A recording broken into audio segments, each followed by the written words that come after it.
Hey, what's happening? Today we're looking at Amores Perros, Alejandro González Iñárritu's first feature film. Aside from the storyline, I really love the look and feel of this film, and how the ambience of our character's world is created with these carefully selected tiny little close-up shots like in this example here. The look of the film, by the way, was inspired by photographer Nan Goldin, something I learned from Rodrigo Prieto, the film's DP. He shared this in an interview with Roger and James Deakins on their amazing podcast.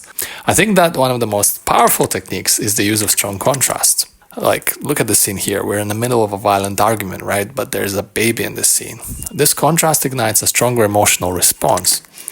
There's a similar approach here, footage of a child in an ambience filled with stuff like cigarette smoke, animal abuse and alcohol.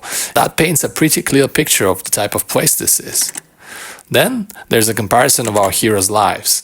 Having a good time, making easy money versus being engulfed in robbery and violence in order to make your ends meet. This montage kind of reminds me of Godfather's baptism scene in some distant type of way.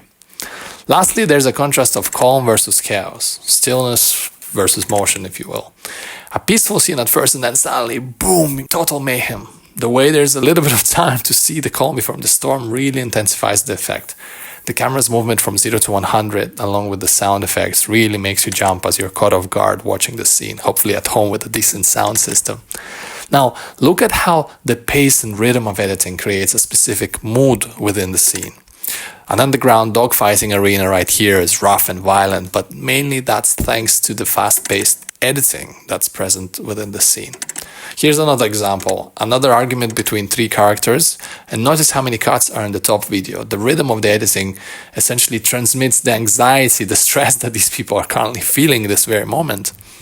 One of the characters later leaves the room, and notice how much more subtle the camera's movement becomes. There aren't as many cuts anymore, with these long shots instead. The situation is settled, mainly thanks to the editing pace and the camera's motion. Breaking personal space to create a portal to our character's emotions, that's another powerful trick used in this film. By placing the camera so close to one's face, you're inevitably projecting yourself into the character's emotional state, and that allows you to almost feel the pressure of the situation on yourself. Check out this bottom video example here. There are no words, no music, no context. Simply by having the camera slowly move towards our hero's face, we understand the situation he is in completely. We can read more from the scene on an emotional level than what a voiceover can achieve. And that's the beauty of visual storytelling when it's done right.